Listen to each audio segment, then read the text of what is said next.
Hello viewers, good morning once again. Welcome to my program, Mining for the Truth. The safe actor is my name from Ghana, West Africa. Mining for the Truth refers to the process of digging to discover the undiluted doctrines of Christ, authentic of Christ. It has two purposes as follows. One, to teach the word. In the beginning was the word, and the word was with God, and the word was God. You can prove this in Genesis 1 verse 1. In the beginning, God created the heavens and the earth.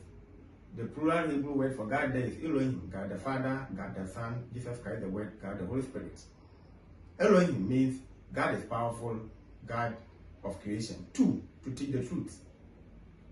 And you will know the truth, and the truth will make you free. John 8:52. What is the truth? John 17:17. Sanctify them by your truth, your word is truth. What is the truth manifestation? John 14 verse 6. And Jesus said to him, I am the way, the truth, and the life. No one comes to the Father except by me, or except through me. The phrase except by me or through me means that there is no other way except the name of Jesus Christ. That is Acts chapter 4 verse 12. That there's no other name under the heavens and the earth under which you are being saved except Jesus Christ. UMAT Campus Church, Eccl, Secondary Chapter. You are welcome to the program officially. My sister, Doris Odonko, you are welcome to the program. I love you so much, and I know you love me too. And of course, I've missed you as well. Unfortunately, today my network is not correct, so I cannot link my tablet to the TV.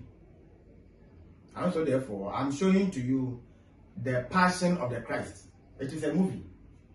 The Passion of the Christ, at least, so that it will prevent some boredom. Last week, I apologized.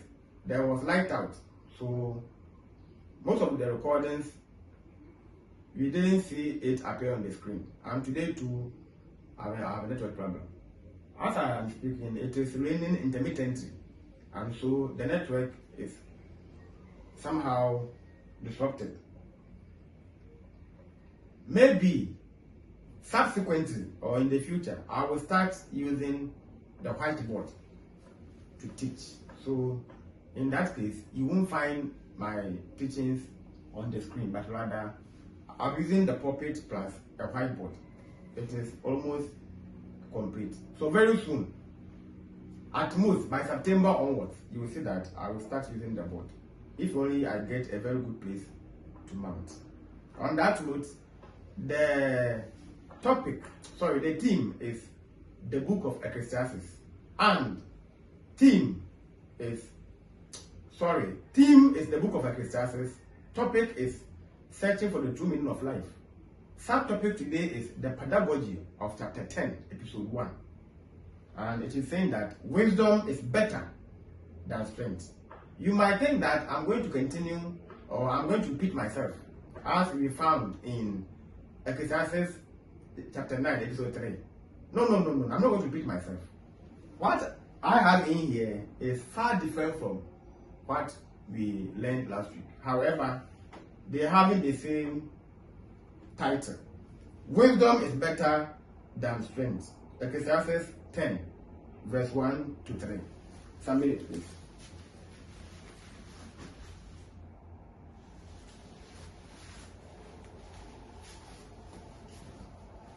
So I will read everything and then we continue. Ecclesiastes 10, verse 1 to 3.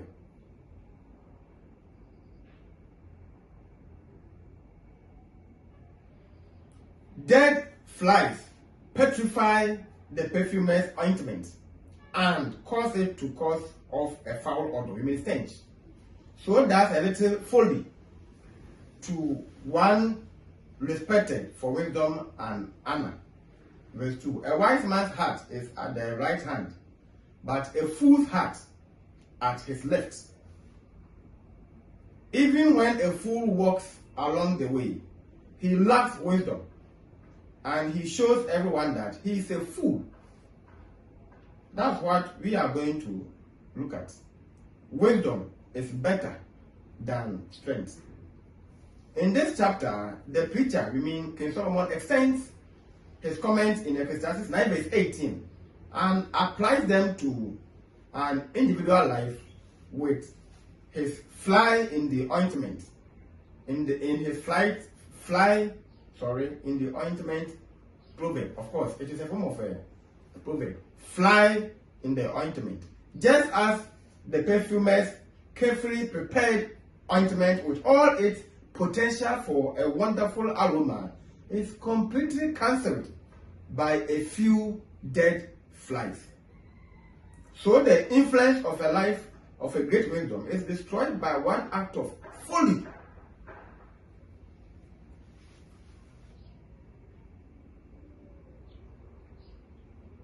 Folly refers to lack of good sense and foresight, a foolish act or idea.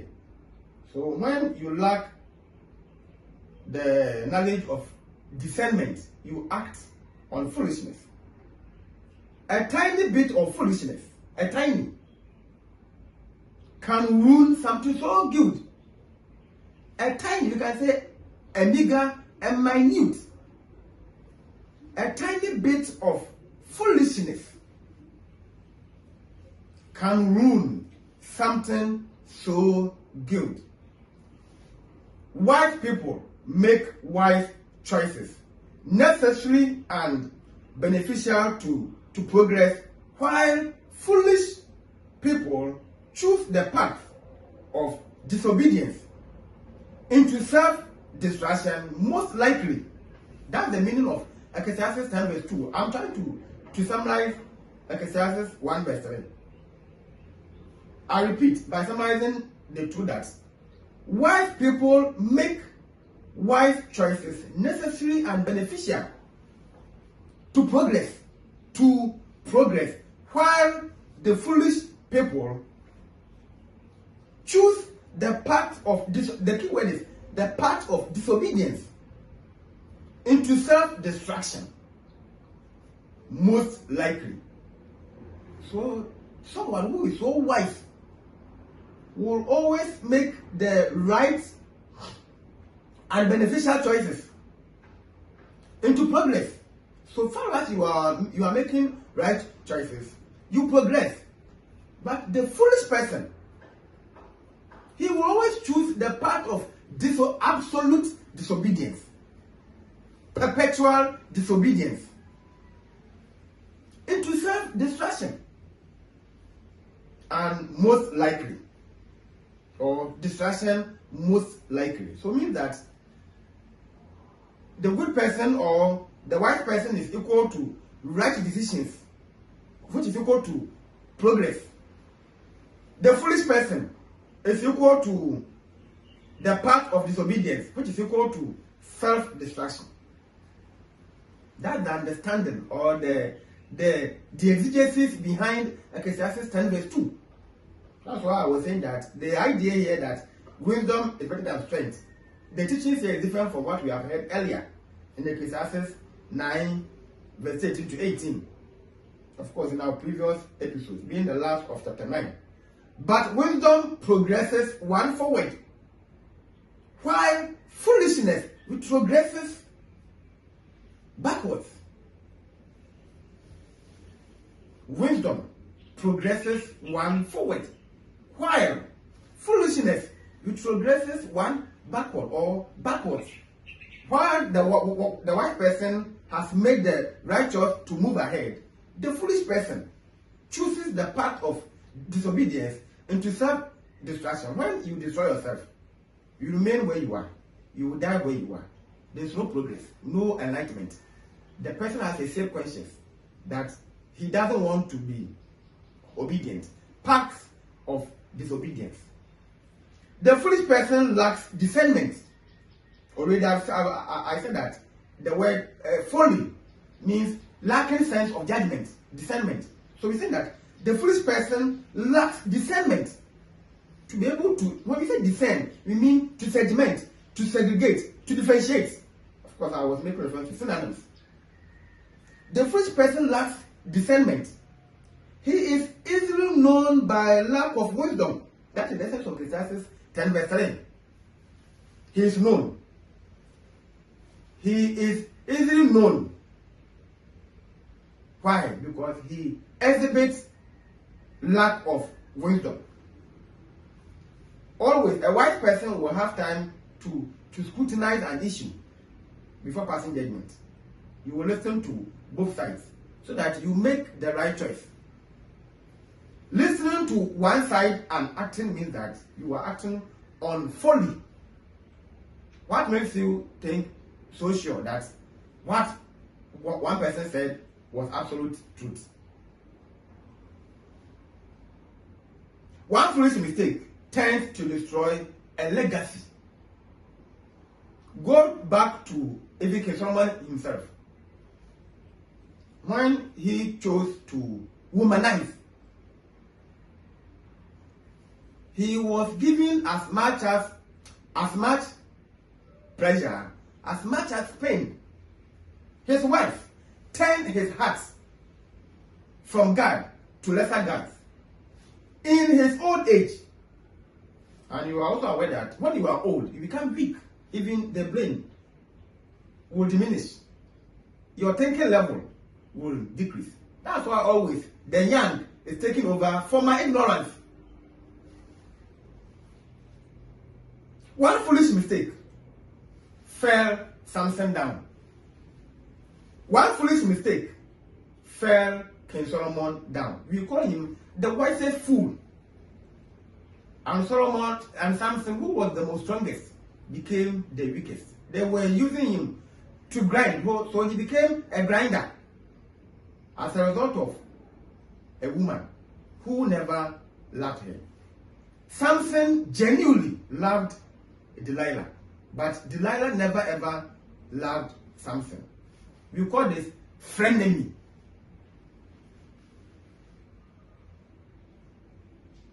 Now when we say one foolish mistake tends to destroy a legacy, it means that a little foolishness can negate wisdom and honor. Negate. A tiny foolishness can negate wisdom and honor. King Solomon had great wisdom. Why is it that he's now called the wisest fool? Who will want to name his son as Samson? What if he also falls, just as he fell? Judas betrayed Christ for money. One foolish mistake. It was one foolish mistake from the archangel, pride. Then he turned into devil or Satan. It was one foolish mistake. That's why Cain killed his brother Abel. We have examples of many foolish mistakes. For example, David. One foolish mistake from David, raping and marrying Bathsheba. That was his downfall. His children, I have a teaching called the fate of the bones. They even misbehaved than their father David. One foolish mistake in the Bible. Find time to read about people who committed one foolish mistake. Moses, when he thought that he was on his own, he had to die by force because of one foolish mistake.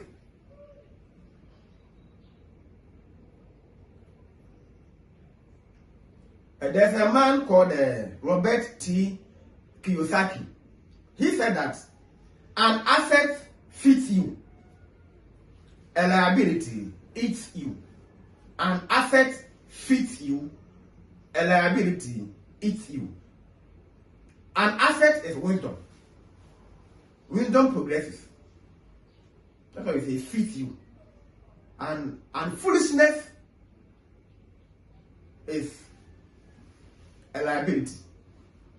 And therefore it is going to eat you up. It was because of self-reliance. Saul depended on his strength.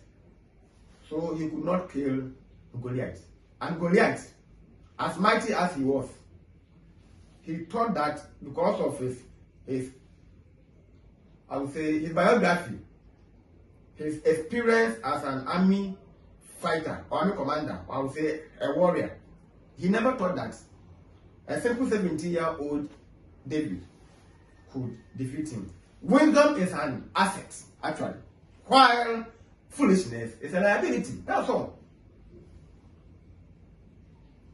There are some similarities in the Bible, so we're going to look at 3 biblical examples of people, great people, who fell because of foolishness. Asa, Jehoshaphat, and then Uzziah. Now, one. Now, there's a saying that there is no fool like an old fool. There is no fool like an old fool. Like here is used as a simile to compare, actually. So let's see some examples. 1. Asa, the king of Judah, walked humbly with God. In fact, the father of Asa is Azariah.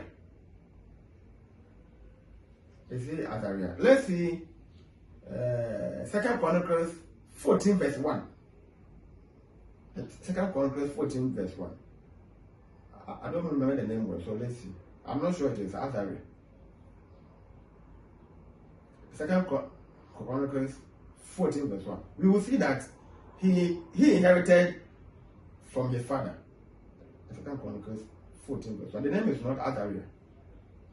Let's see.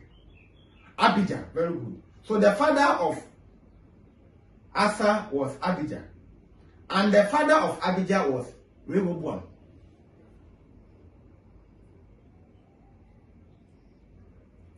Asa, the king of Judah, walked humbly with God for some of his reign, some of his soul, which means that he began with God, just as King Solomon also began with God. But his angry response to rebuke from God's prophet Hanani overshadowed his earlier wisdom and courage with diseasing feet. So 2 Chronicles 16 verse 7. People don't fear God. People just don't fear God. God is not interested in the past. He is interested in today and tomorrow. Upon all what Asa did very well. He shone 7 lesser gods. But one foolish mistake overshadowed all his legacy. So 2 Chronicles 16 verse 7, verse 10, verse 12, and then verse 13.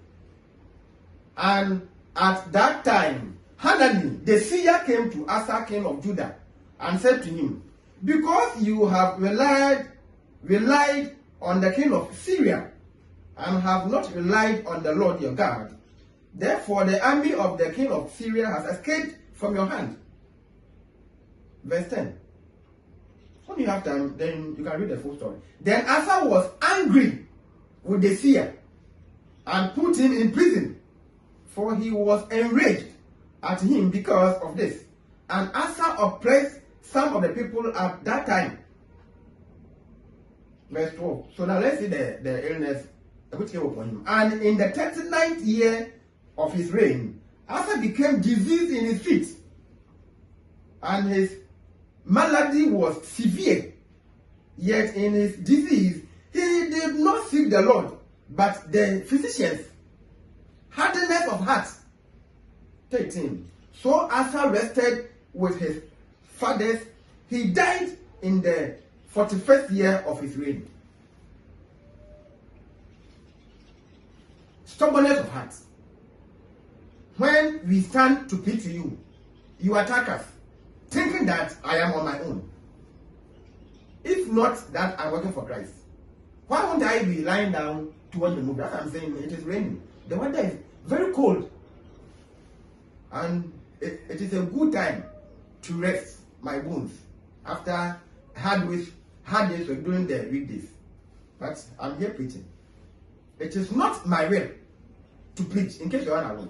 I am being forced to do my master's work. And so therefore, when you attack me, you are attacking Jesus Christ. When Asa attacked and imprisoned Hanani, his attack was rather to God.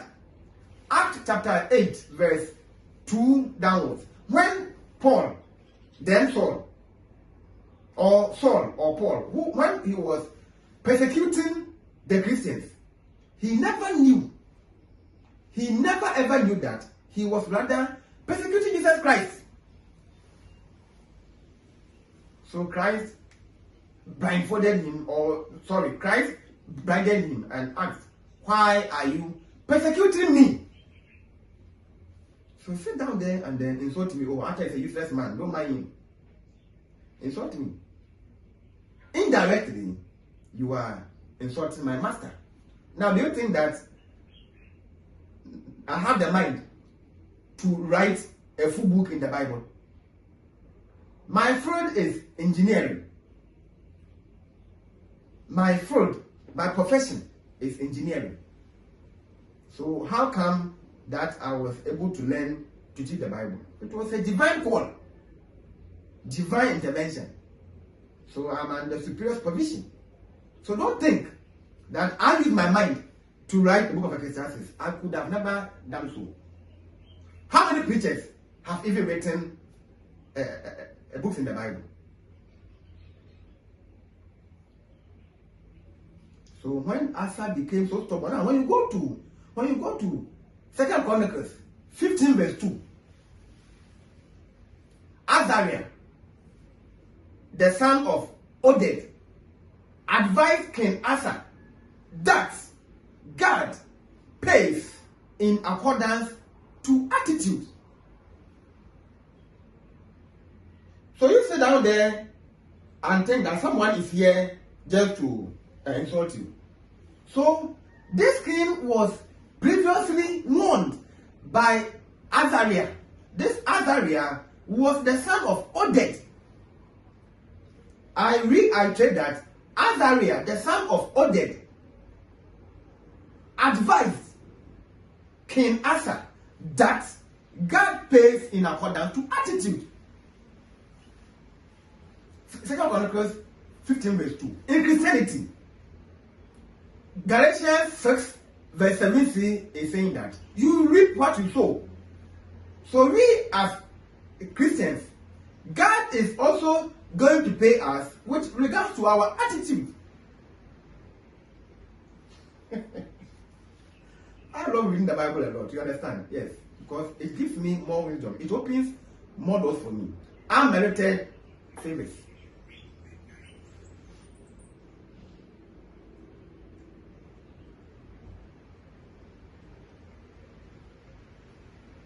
So we continue. 2. So now you have seen that King Asa was so annoyed. It was pride that caused this anger. And therefore he was overshadowed by pride. And the same pride led him disease in feet. And Satan cannot cure you when God curses you. In case you're unaware. When Satan curses you is when you can run to God for redemption. But when God himself curses you, it is natural. And nothing can be done about it. For example, all men must die. It's a natural curse. That's why we are going. If not for death, you will never go. Yes. If not for death, no one will go. So death is a natural curse from God. And no matter your experience and then a worldly wisdom, you can never ever overcome. When you die and die properly, that has ended everything. You will never wake up and go elsewhere to continue your life. It is not true. 2. Jehoshaphat, who succeeded Asa, fell into the same blunder. After a life of trust in God, a very unwise alliance with Ahaziah, the king of Israel, brought rebuke from God and the destruction of all his works. The same 2 Chronicles 20 verse 35. to 37.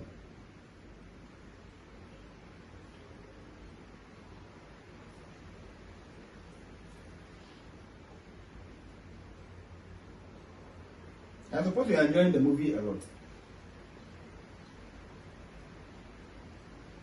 After this, Jehoshaphat, king of Judah, allied himself with Ahaziah, king of Israel, who acted very wickedly, not even wickedly, very wickedly.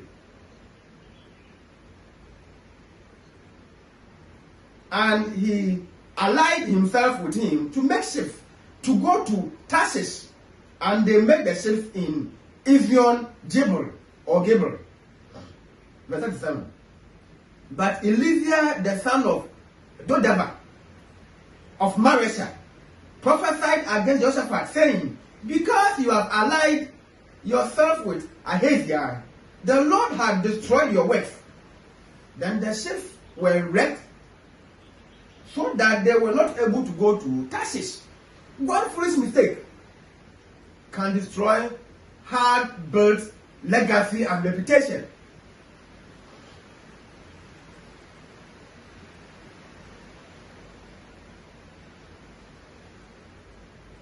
Now, number 3, Uzziah, later king of Judah, also began. In fact, he became king when he was 16 years of age. That is, I think, Second Chronicles 26 verse 1. Yes. And Second Chronicles, yeah, they chose him over his father. So Uzziah was 16 years of age when he became king. Second Chronicles 26 verse 1. Of course, I have done the Old Testament as a program online. I don't know much, but I know of more stories.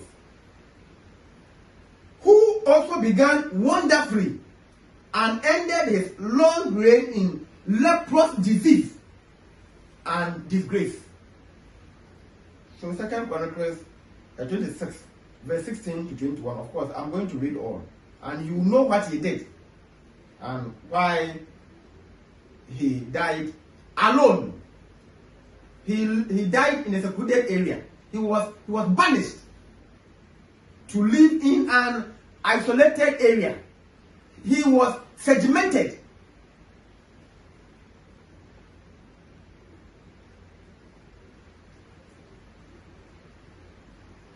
But when he was strong, his heart was lifted up to his destruction.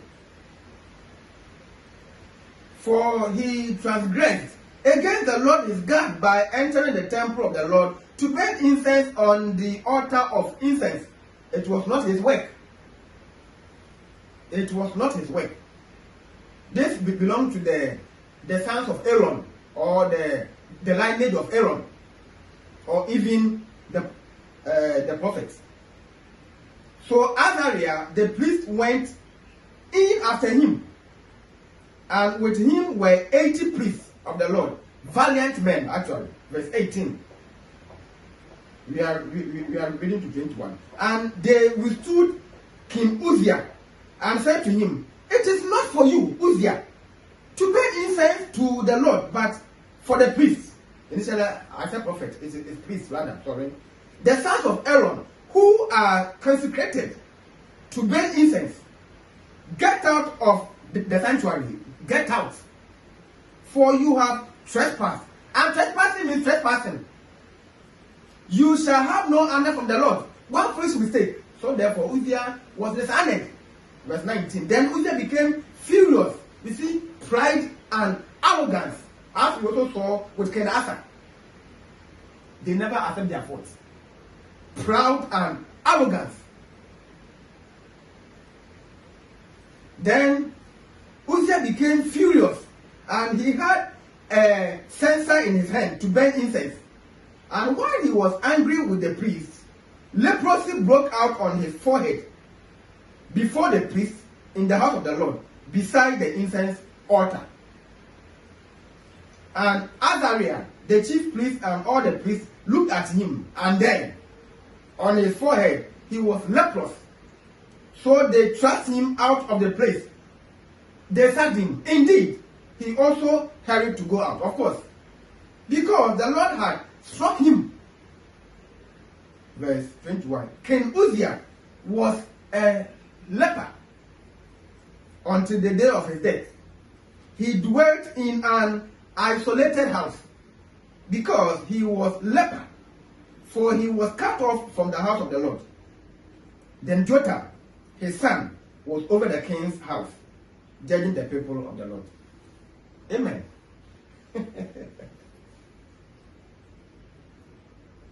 Now here we can see world worship.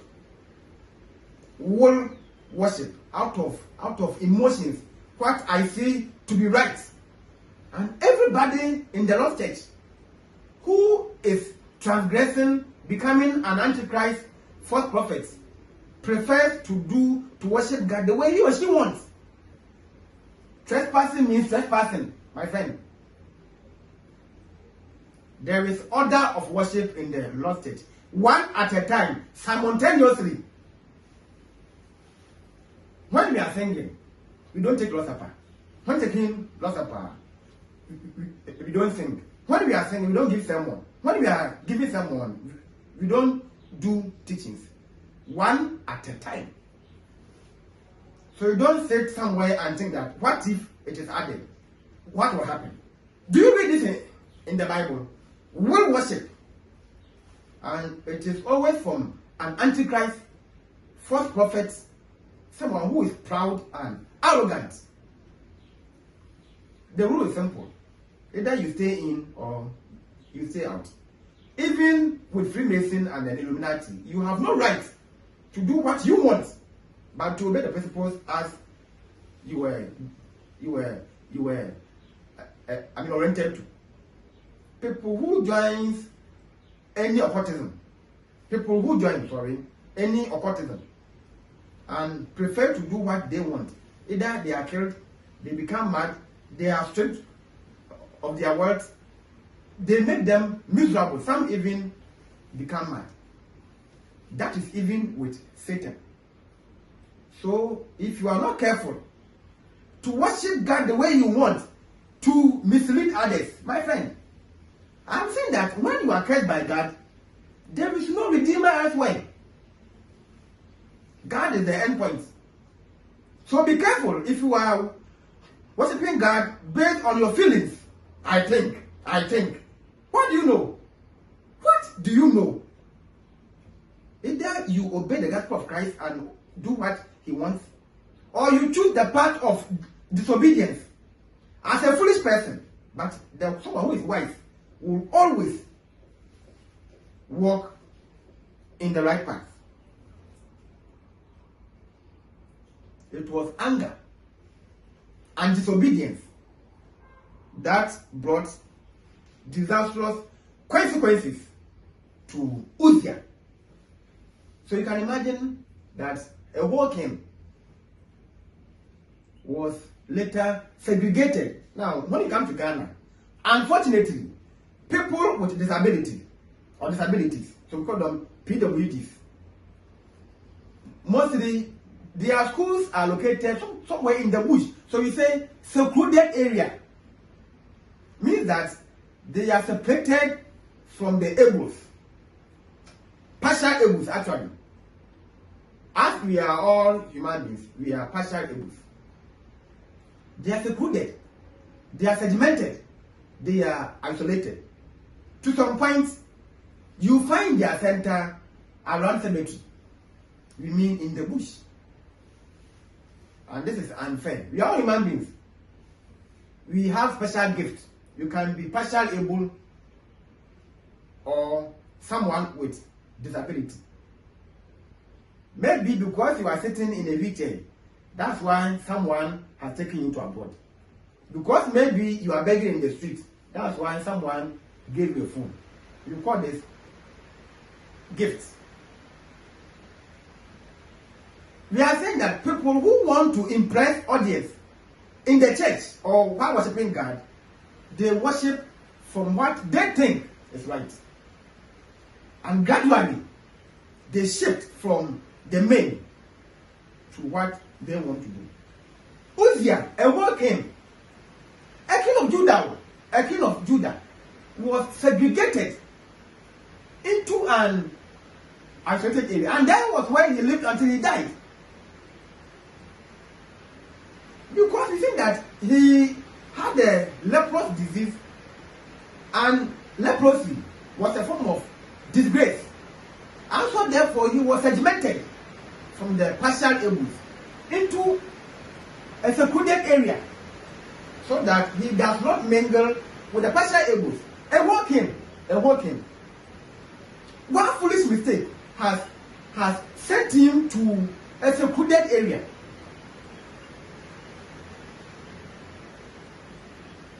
So it is that a wise man's heart is always pointed to the right direction, while a fool's heart is perverse and rebellious. Consequently, what is in the heart of a fool is always revealed by his choices he makes and the roads he takes. I'm once again summarizing Ecclesiastes 10 verse 2 and 3. It is our heart that the direction of our life is decided.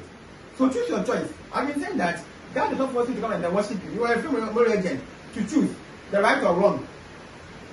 But if you are wise, you choose the right direction. If you are a fool, then you choose the path of disobedience, which is always equal to self-destruction.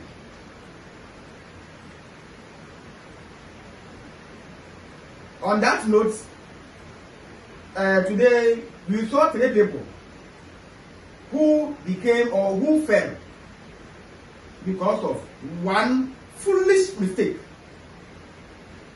What did you learn? To be wise and trend or pass, use the right direction, or to become a fool and choose the path of disobedience. Next time, I'll see you again on wise counsel in a dangerous world. Until then, my name is Eccl. Bye bye.